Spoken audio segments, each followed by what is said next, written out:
Welcome to Revenue Speaks, where communication becomes growth. I'm Sheila Johnston, founder and CEO of Luminari Partners. This show is produced in partnership with Page Design Group, where together we align strategy, brand, and digital to drive growth. Revenue Speaks explores how strategic communication aligns leadership and drives measurable revenue. Because communication isn't overhead, it's infrastructure. And in the end, revenue speaks. Maggie Bender Johnson, welcome to Revenue Speaks. Thank you, Sheila. I'm so honored to be here. When we were launching Revenue Speaks, you were on my top 5 list of people to interview. You are such a fixture of the community. Bender Insurance has been around for 3 generations, and the purpose of this podcast is to get executive insights from people like you. So I'd love to start off with you telling me what you do and what Bender Insurance Solutions is all about. Thank you. I'm our president and CEO. I've been with the company as an official employee for 21 years, but being over twice that in age, I worked for free for many years because it was founded by my grandpa 88 years ago. And then my dad joined him in the 70s, and then I joined in the early 2000s. We are insurance and surety brokers. What really drives my passion these days is the fact that about 8 years ago, we became employee owned. And so rather than what I had before, which was a small group of shareholders and working to drive value to them, now I'm focused on driving value to 50 plus people and their families. And it's just a really great spot to be in. That is incredible. Congratulations to Bender Insurance for having you as their president and CEO, as well as for you to put your own legacy in a family business. Before we get into our questions regarding Revenue Speaks today, I'd love to learn a little bit more about the legacy of your father and your grandfather and what their vision for Bender Insurance Solutions was when they first started and became part of the history of your company. I did not get a chance to work with my grandpa. He died in 99, and so I was 17 at that point. And so what I know about him is from what I heard from my dad and what I've just made up in my mind, because he started his business in 38 and then went off a couple years later to World War II. And so he had his office staff stay there and run the business for him, but I don't believe he ever envisioned it being a legacy business. I think he thought it was a way to support his wife and 4 children. And when my dad was going through college, he had already worked with Grandpa during the summers, and my grandpa had asked him, similar to how my dad had asked me when I was in college, hey, what do you think about the insurance business? There's great opportunity.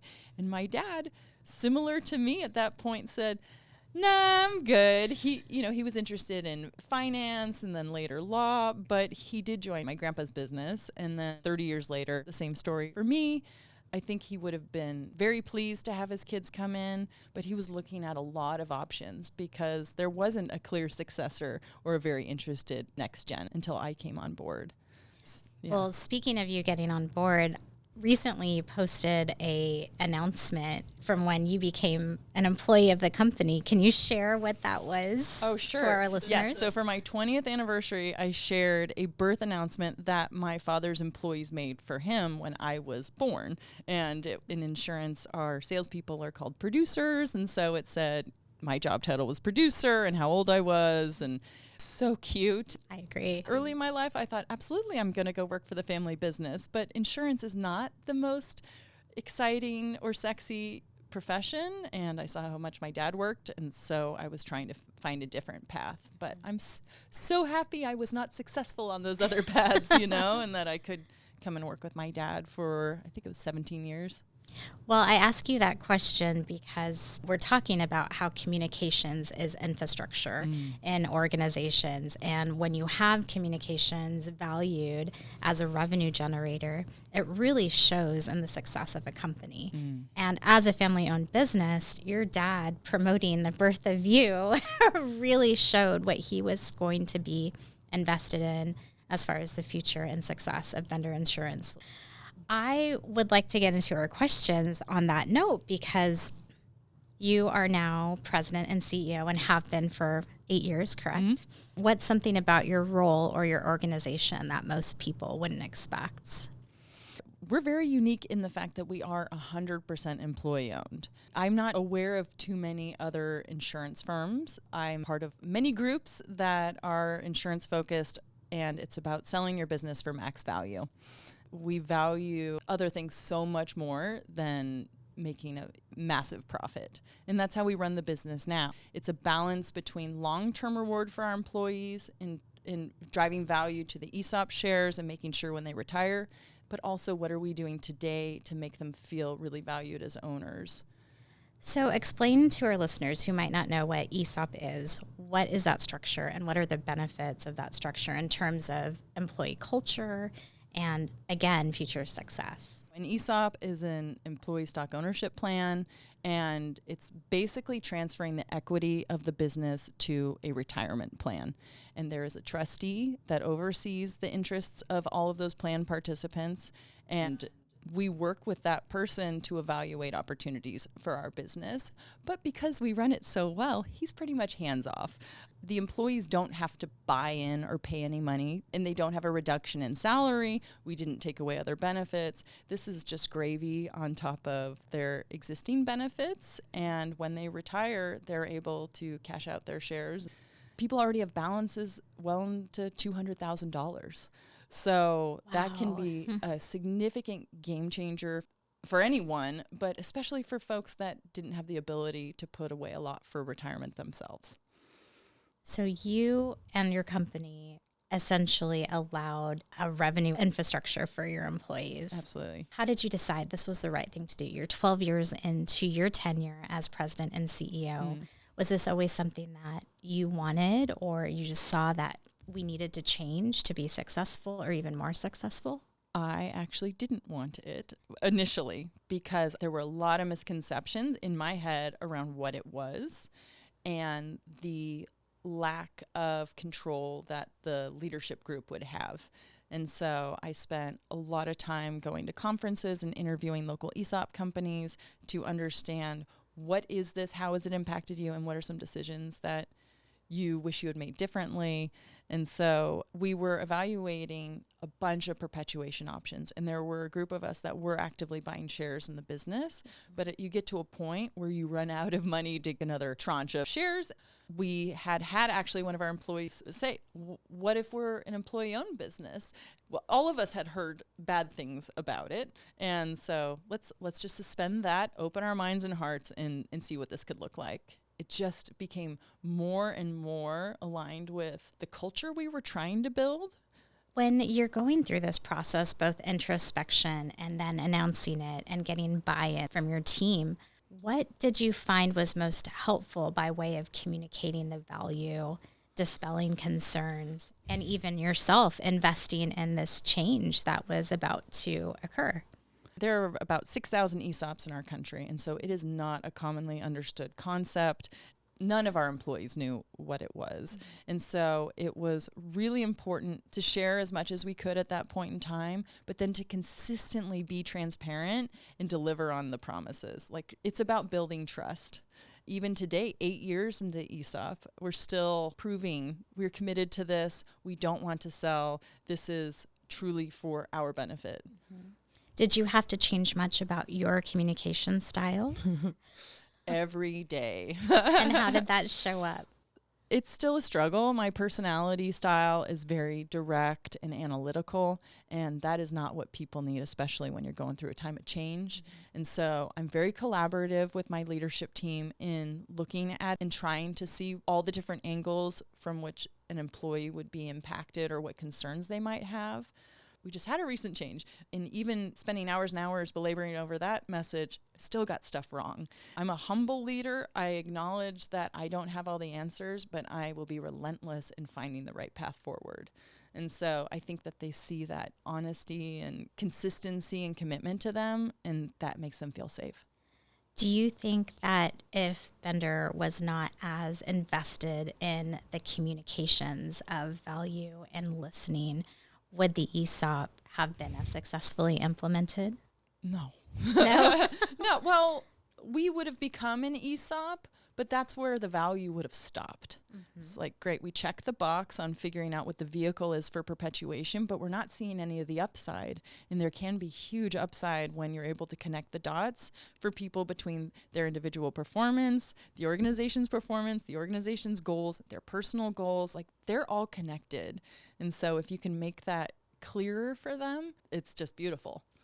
So I have to imagine that over time, employees have felt more invested in the company's success, have a different sense of ownership, both on paper and when they show up to work. Was there anything else that improved or anything that you noticed by way of benefits of implementing a strong communication strategy into your infrastructure?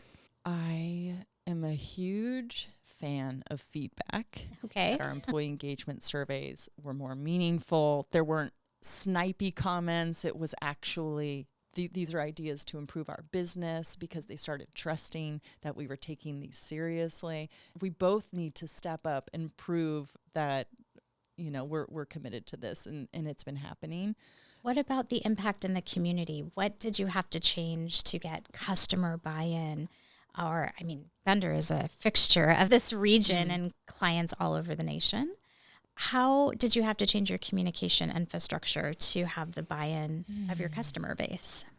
When we became an ESOP, it didn't impact our clients too much. I'd say at this point in time, they are seeing better engagement and service from our team members because they're even more committed. It was mostly just questions about how this might work for their business. They were intrigued. How do I protect the legacy and the interest of my employees? I talk about ESOPs a lot nowadays because there is a lot of interest. It's definitely not for everyone, but I'm a big fan.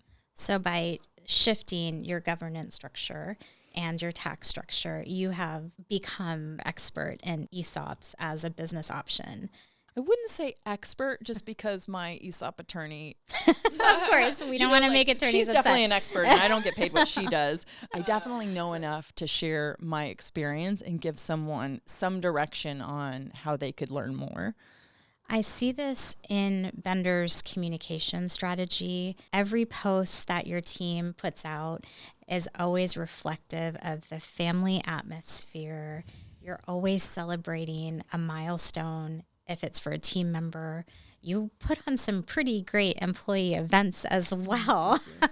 How has your communication strategy really been implemented in terms of how you celebrate your team and market that to the public?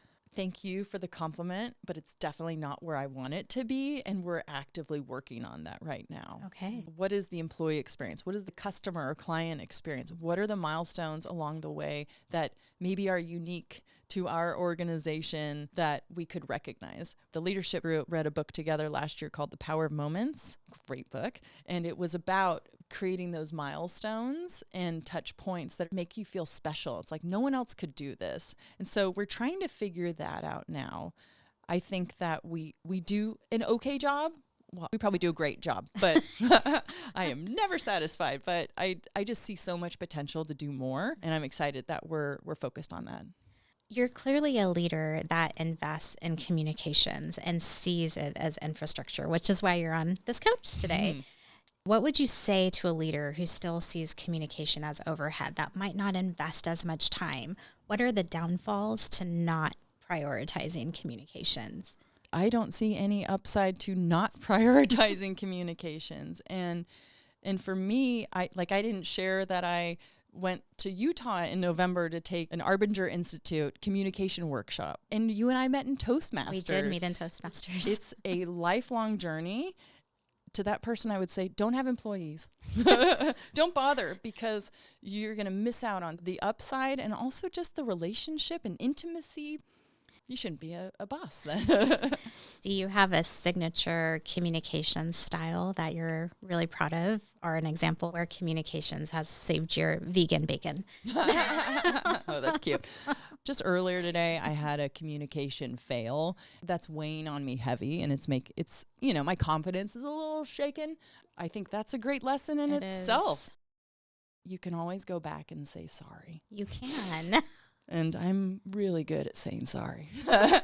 So maybe that's where my impact is. I'm honored to be able to serve my team, and I know I'm a flawed human, and they accept me as I am, and that's cool. I see that in the way you are in the community. You give so much of yourself to great causes, to other people. I mean, from my vantage point, you are aligned in your professional and your personal communications, and is someone I truly admire and want to be when I grow up. And I think we're the same age, but I could still have that goal. Ditto. Thank you. So Maggie, you kind of touched on this a little bit, but I'd like to do a deeper dive into the infrastructure of the organization and how communications has enhanced over time. What have you done to change the infrastructure specifically, be it revenue or people? How has your vision showed up in the success of the company? I think I spoke a little bit about the impact of the ownership mindset, and that a regular employee at a regular business puts forth so much effort, but once they're able to see that their effort serves their individual benefit, like in an ESOP, we're able to see an impact to our bottom line in revenue and employee retention, which impacts revenue, efficiencies, ideas. Every year, being an ESOP, we have an ESOP meeting, and where we share the new share price, and we have our trustee present, and we talk about what it means to be an owner and maybe what it doesn't mean. You can't call your hours. You can't say how much you get paid. There's certain rights that you just don't have. We show an example. If you make a slight change as an employee owner, this will impact you in your share price in another year. So the example we use is employee referrals. If you refer us a employee that you'd like to work with, we're paying you $5,000. We would have paid the recruiter $20,000. And so if 3 of you do that throughout the year, this goes right to the bottom line because we save that money. And long term, this is what it translates to in price per share. We really try to find those opportunities to say, whether it's referring in an account, referring in a coworker, looking more intentionally at an account for additional revenue opportunities, those actions are now aligned better with their personal goals.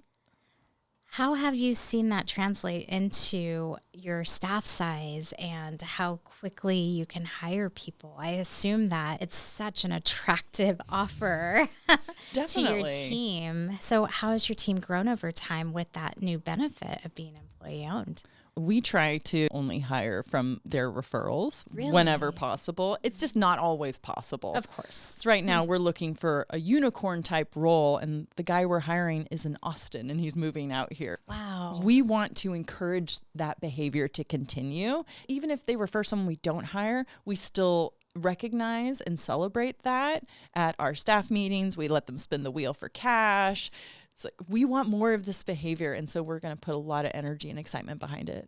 Did you have to train your HR team to speak a little bit differently about what an ESOP is? Because most of the community doesn't know, right? And it's probably not as traditional a hiring as some other companies might be invested in. Is that correct? Yes. We're okay at this. Just within the last couple of months, as a leadership team, thought, hey, we should call each other partners. Not, co-owners, or it's kind of like when you go to Starbucks. Yes. We're not just employees. What can we call ourselves to really highlight that? Well, that's a great trait of a healthy employee culture, right? Names and titles matter. Mm-hmm. It's the investment. Thank you for explaining that. Mm-hmm.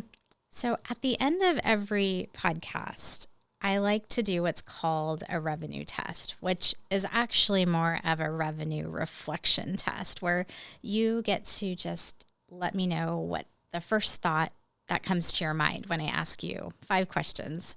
Numbers matter. Okay, fun. Bring it on. I'd love to know what's something that became clearer over time to you. I'm a believer that the leader sets the tone and the energy level can never exceed what they set. And I didn't have that awareness always, and I don't think that I was helping my business and team members to thrive. And so I journal every morning, and I really focus on what are my intentions for the day and how am I going to own my presence, because every day is an opportunity to make beautiful things happen. I just find it so empowering. Have you found that has changed the way you interact with your employees? Hugely. Really? Oh my gosh, yes, because it allows me to catch triggers quicker on, hey, you're showing up to this with some anxiety or some bad energy. Check yourself at the door, do some deep breathing, just taking more ownership of how I show up. Has that helped with the tenure and happiness of your employees as well? Yes, and the happiness of myself. Yeah. Because when you're reactive, it's not beneficial to anyone, and it doesn't even feel healthy. And so just pausing and taking 5 minutes to journal and set my intentions for the day. I don't always hit them all, but at least I had them. And I think that I'm so much more likely to achieve them by having that stated goal. Have you seen that ripple effect in terms of infrastructure with your other leadership team? Have they done similar things? It's not as much of a growth edge for them. Of course. I took it on more because that was my biggest growth edge. It's fair. Fine. You lead by example. Mm-hmm. Next question. What's ended up mattering more than you expected? What's mattered more than I expected in my role as CEO is my presence in the community, both with nonprofits and at community events, but also going to business development events. I can't ask this of anyone else if I'm not willing to do it. And in doing it, I find that I actually really like it. Well, you're very good at it. We find ourselves at the same events sometimes. I know, We just I love saw it. each other earlier this week, and we didn't know we would be there. But in rooms like that, there's a lot of validation of why leaders like yourself are doing the hard work of making a difference. And you give back so much of yourself to the community. Thank you. Where did communication make a difference that you didn't expect? As a young professional, I had lots of arrogance, and I didn't think that communication was something I need to focus on at all. And then as I move on through life in my personal relationships, like with my husband, working with my family, which is rewarding but also very challenging at times, I've learned that what you say obviously matters, but the heart behind it is what matters more. Lifelong learner here. I think we all are. And I do, again, think that speaks to the strength of your infrastructure at a company, is how much you learn really is reflected in how much you earn, probably. I was listening to another podcast this morning, and they had brought up the less you know, the more confident you are in your opinion. Oh. And that speaks to where I was as a kid. The more you experience and know and are open to know, it brings you down several rungs. Follow-up question to that. Sure. I mean, you have the benefit of having your father also still involved in the business. Do you incorporate some of his tendencies, or do you honor him in certain ways to continue growing the business? Definitely. Yeah. In fact, the delta between his style and my style was why I got an executive coach probably 8 years ago, because the interpersonal communication was such a growth edge for me. There was concern not only for me, but on the leadership team. How is Maggie going to step in as next leader if she can't do this part? Mm-hmm. I'm definitely in awe of that skill that he has, but I have skills that he doesn't have. Of course. Just because I'm not good at one thing doesn't mean I'm bad at everything, and I can still be really strong in operations and analytical stuff. Not performing at 100% everywhere doesn't, Exactly. don't focus on that as much. So if someone, a leader, a colleague that was navigating maybe some imposter syndrome or getting in their own way, what advice would you give them? A big thing for me was getting a executive coach. Mm-hmm. And if you can't do that because it's not cheap, of course the business paid for it for me, get a mentor.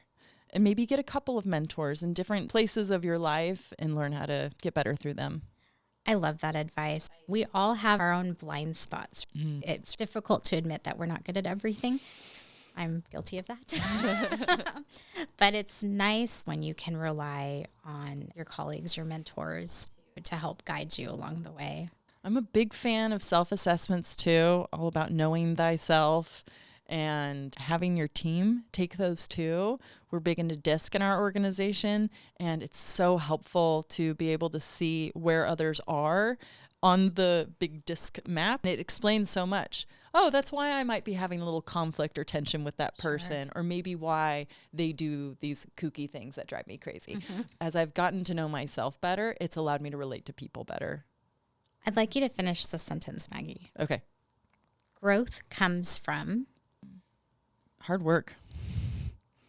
How much time do you spend on that growth, on that self-awareness every day? I'm very fortunate to have a schedule where I can focus on personal self-development. Not everybody has time to journal or meditate or spend an hour with an executive coach. Final question to you, Maggie. Where does growth come from for an organization? I'd say it's a blend of hard work, a little bit of luck, and just keeping your eye on the prize. Like not giving up and also visualizing that you're going to make it. Because if you don't believe it, it's not going to happen.